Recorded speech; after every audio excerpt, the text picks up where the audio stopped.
Hello aspirants, welcome to Adda 24/7 Bengali. তোমাদের প্রত্যেককে স্বাগত জানাই আডা 24/7 বেঙ্গলিতে দীপাঞ্জন স্যার এখনকার এই সেশনটায়। এই ছোট্ট ইনফরমেটিভ সেশনটা তোমাদের জন্য নিয়ে আসা বিকজ অফ ফুড এসআই কেসের কী হতে চলেছে।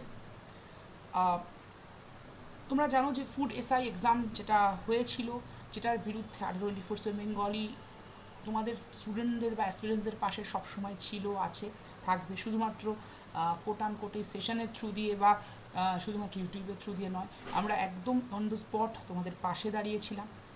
তো সেই ধারণাটা আমি তোমাদের অ্যাসিওর করেছিলাম যে আমরা সবসময় আগেও যেমন ছিলাম, ভবিষ্যতেও থাকবো এবং এখনও রয়েছি। তো সেই পরিপ্রেক্ষিতে এই ছোট্ট সেশনটা যেখানে তোমাদের জানিয়ে দেবো যে কী হয়েছে এই কেসে। তোমরা জানো যে এই ফুড এসআইয়ের যে কেস সেটা উঠেছে কিন্তু জাস্টিস রাজাশেখর মান্থারের এজলাসে, যেটা পড়ছে গ্রুপ 6-এর আন্ডারে। ইয়েস, সেটা ওঠার কথা ছিল প্রথম এই মাসের, অর্থাৎ এপ্রিল মাসের 4 তারিখ। তোমরা জানো যে রাজাশেখর মান্থারের আন্ডারে কিন্তু কোর্ট কেস, মানে যেটা হাইকোর্টে কেস, সেটা কিন্তু দুদিন ওঠে, মানে সপ্তাহে দুদিন, মঙ্গলবার এবং বৃহস্পতিবার। তো এপ্রিল মাসের প্রথম যে বৃহস্পতিবার ছিল সেটা হচ্ছে 4 এপ্রিল, সেদিনকে কিন্তু ওঠার কথা ছিল, কিন্তু সেদিনকে লোকসভার একজন নামজাদা এমপির একটা কেস চলে আসে হঠাৎ করেই, এমার্জেন্সি বেসিসে।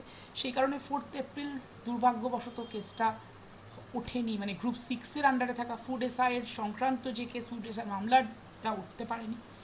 তো সেটা অবশ্যই শিফট হয়ে যায় আজ, অর্থাৎ মঙ্গলবার 9 এপ্রিলে। কিন্তু দুঃখের বিষয়, আজকেও প্রাইমারি টেটের যে কেস, যেটা নিয়ে প্রাইমারি টেট প্রার্থীরা দীর্ঘদিন ধরে লড়ছে, যেটা পড়ছে গ্রুপ 2-এর আন্ডারে, সেই কেসটা আজকে মানে জরুরিবশত বা জরুরি কারণবশত তুলতে হয়। ফলত ফুড এসআর কেসটা আজকেও ওঠানো সম্ভব হয়নি জাস্টিস রাজাশেখর মান্থারের এজলাসে। কিন্তু এটা নিয়ে চিন্তার কিছু নেই। দেখো, কোর্টে, মানে আমাদের হাইকোর্টে এরকম ঘটনা আগেও হয়েছে, এবার হলো পরপর দুটো। তো আশা রাখা যায় বৃহস্পতিবার আমরা একটা কোনো সদুত্তর পাবো এবং সেটা তোমাদের জানাতে পারবো। তাহলে অনেকেই বলবে যে এই ছোট্ট সেশনটা করার কি দরকার।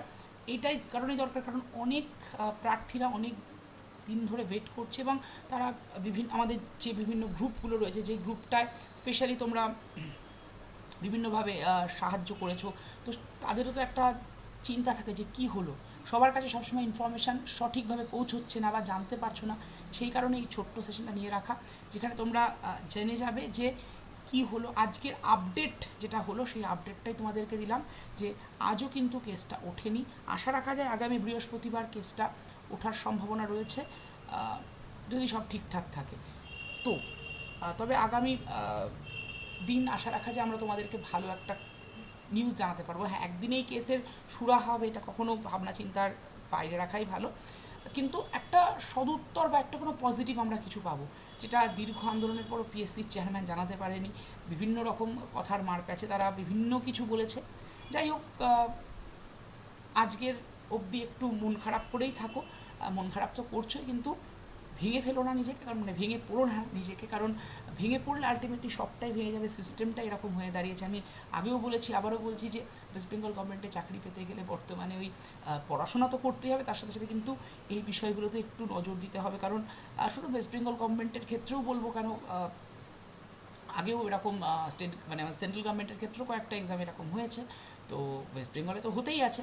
তো যাই হোক, আশা রাখছি নেক্সট মানে বৃহস্পতিবার কিছু একটা সদুত্তর তোমাদের জানাবো। আর রেজাল্ট, দেখো রেজাল্টের কথা বলতে গেলে বলতে হয় যে রেজাল্ট কবে বেরোবে এটা খুবই কন্ট্রোভার্সিয়াল, কারণ কেস যখন উঠেছে রেজাল্ট বের করতে গেলে কমিশনের কিন্তু একটু চাপ হবে। তবে রি এক্সাম হওয়াটাও ডিপেন্ড করছে এই কেসের উপরে। তো সুতরাং রেজাল্ট বেরোনো, মানে অনেকেই জিজ্ঞাসা করেছে, সেই কারণেই বললাম যে রেজাল্ট বেরোনো এক্ষুনি বলা যায় না। যে অনেক জায়গায় দেখছি, অনেকে বলছে আগস্ট মাস, কেউ বলছে সেপ্টেম্বর মাস, মন গড়া কথা। এরকমভাবে বেরোতে পারে না, বা এরকমভাবে হতেও পারে না যখন কেস হয়ে গেছে। কেস যখন হয়ে গেছে একদম লজিক্যালি বোঝো, কেস হয়ে গেলে রেজাল্ট এভাবে বেরোতে পারে না। কেসটা না মেটাপো অবধি, বা যদি না কেসটা ডিসমিস হয়ে যায়, তো আমরা কেউ চাইবো না কেস ডিসমিস হোক, কেসটা সঠিকভাবে মিটুক এবং তোমরা যারা বঞ্চনার শিকার তারা যাতে তোমাদের হকটা, তোমাদের দাবিটা বুঝে নাও, সেটাই আমরা চাইবো।